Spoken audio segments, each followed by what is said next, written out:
menjangkau seluruh pelaku wisata yang ada di wilayah Kelurahan Pulau Kelapa. Bapak, Bapak siapa?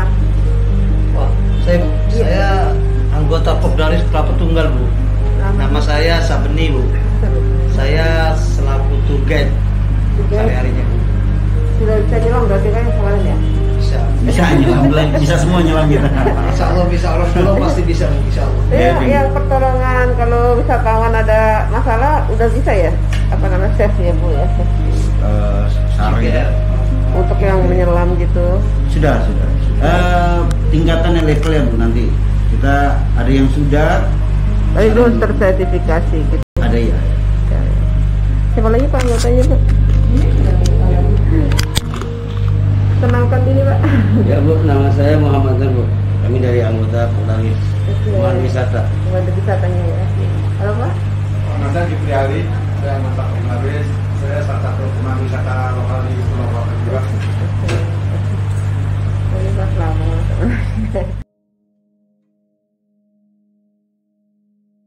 Sudah sampaikan sih kepada Kemenparnya bahwa kalau masyarakat Pulau Kelapa itu mengharapkan pengembangan dari Pulau Seafood ya Pak ya. Betul. Untuk dijadikan kerja sekarang. Tapi kita lihat seberapa jauh sih langkah yang sudah dilakukan oleh masyarakat dan apa yang bisa kita bantu. Itu kan kemarin Pak Safa sudah menyampaikan juga ya bahwa untuk menghidupkan Pulau Seafood itu perlu adanya fasilitas untuk wisatawan yang hidup. Apakah peran dari dinas lingkungan hidup di sini ada gitu? Apakah memang di pulau itu pakai itu juga atau? Karena yang saya tahu juga dari informasi ya dari Bu Puji, dari Ibu Badia sama Bu Devi yang lebih berperan itu ya suku dinas pariwisata, terus apa namanya taman nasionalnya sama juga KPKP ya. 2018, tahun 2019 kita masih tertati-tati itu karena memang kita juga nggak boleh bisa kumpul. Terus juga 2020 kita coba lagi.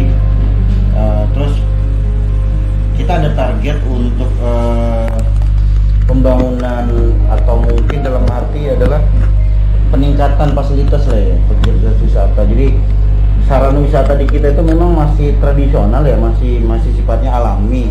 Jadi kita butuh semacam fasilitas buatan, misalnya kayak WC, itu yang kan kita belum memiliki. Terus fasilitas wisata yang lainnya seperti mungkin kayak mungkin ayunan atau mungkin yang berguna lebih kepada peningkatan apa kenyamanan wisata di sini. Banyak hal sebenarnya yang kemarin juga kita sudah sampaikan di Taman Nasional juga sudah memberikan beberapa masukan dan dia coba bantu kita dalam bentuk program-program yang ada kan itu. Ini pun kita lagi nyusun proposal sebenarnya sih untuk itu, dan dia kemarin sudah komitmen untuk bantu kami itu beberapa unit kano, 5 kano sih. Harapan juga sudah kita dibantu peningkatan fasilitasnya.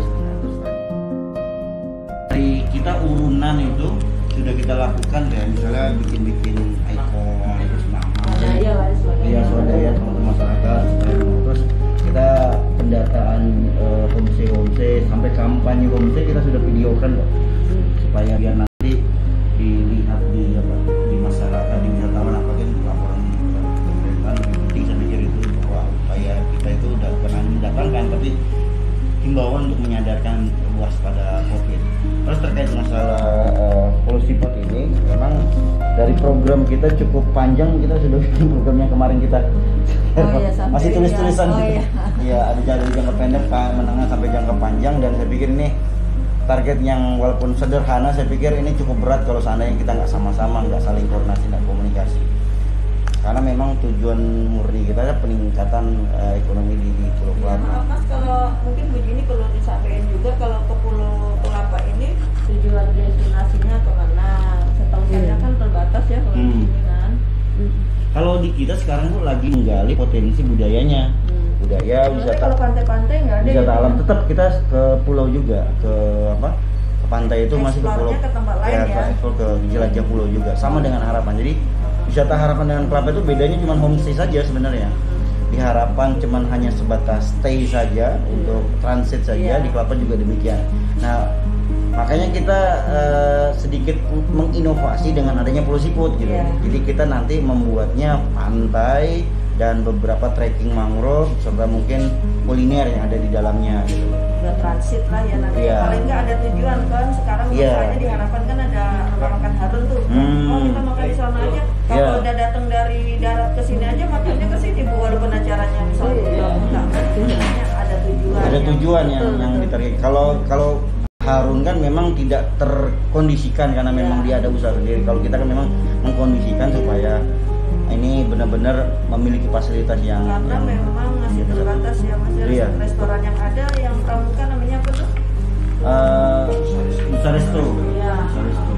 Dulu memang menjadi favorit. Nusa Kerama itu Nusa Resto menjadi favorit. Sekarang beralih ke Harun karena memang mungkin dari peningkatan kualitas masakan dan sebagainya. Harganya juga kan kalau di sana kan kalau di Torata kan satu orang 300.000. Kalau di sini 100.000 kalau nggak salah deh. Ya betul. Jadi kalau lima orang itu bisa, wah banyak banget ya. Yang servisnya lumayan. View-nya juga bagus, terus tempat spot divingnya juga keren Mas. Karena memang dia di atas air. Kalau di kita nanti mengandalkan lebih kepada wisata alam, snorkeling, dan kebetulan kita juga di Taman Nasional kita sedang ada kerjasama kemitraan konservasi Bu. Kerjasama kemitraan konservasi ini salah satunya di Pulau Siput bagian dari kerjasama komitmen kita untuk menjadi sekaligus kasarnya ini kemitraan dalam bidang konservasi, apa yang mau dibangun, apa yang mau dilakukan, kita yang sebagai pengelola. Makanya Pulau Siput ini kita ajukan, terus beberapa lahan di lautnya juga memang masuk dalam kawasan Taman Nasional ya sudah kita. Apa tuh Pak? Kalau di konservasinya kita lebih ke terumbu karangnya, mangrove-nya, sama lamunnya. Kebetulan program di Taman Nasional saat ini memang cukup lagi banyak. Jadi kita agak di bulan Oktober itu memang kita lagi padat ada pelatihan yang diberikan oleh Taman. Karena kita kan bagian dari, jadi kita bayar PNBP gitu, masuk dalam izin usaha penyedia jasa wisata (IUPJWA). Kalau di kita Bu di Parekraf itu ada izin mikro ya Bu. Nah, usaha mikro sama kita jadi sedang ngurus juga ke Pajar. Kalau di sini kita ada itu karena memang tuntutannya karena masuk ke dalam kawasan pemandu atau penyedia jasa wisata itu wajib memiliki IUPJWA. Nah, masih gitu. Jadi kita mendapatkan fasilitas berupa misalnya pelepasan tuki gitu, terus mungkin mendapatkan pelatihan yang mungkin bisa pelatihan diving tuh kita juga dapat Bu.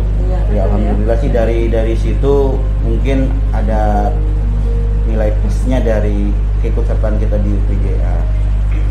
Yang dilatih apa ya Pak? Pelatihan diving. Diving spesialnya khusus tentang apa? Penyelaman atau penyelaman. Jadi masih A1 open water gitu. Kemarin sebelum sudah saya juga salah satu bagian dari ikut pelatihan sana berharap terus ke depannya mengharapkan pembinaan gitu ya, baik dari Parekrafnya maupun dari Taman Nasionalnya. Kami pikir memang dua instansi ini memang menjadi harapan kami untuk selalu dari sini dibina terutama. Ya karena kalau dari Parekraf kemarin sudah koordinasi ke kabupaten, memang diharapkan kan kalau Kelapa sudah ada Kopdarwis kelurahan ya. Nah akan kita tingkatkan kemudian Kopdarwis kecamatan, Kopdarwis kabupaten. Kalau enggak dalam hal kegiatan tingkat kabupaten ada yang mewakili lah ya dari Kopdarwis itu, jadi informasikan cepat gitu kalau kita sih memang berharap demikian ya, karena memang tingkatan koordinasinya kita kadang-kadang terbatas di tingkatan wilayah. Kalau kita di kelurahan paling kita komunikasi tingkatan kelurahan.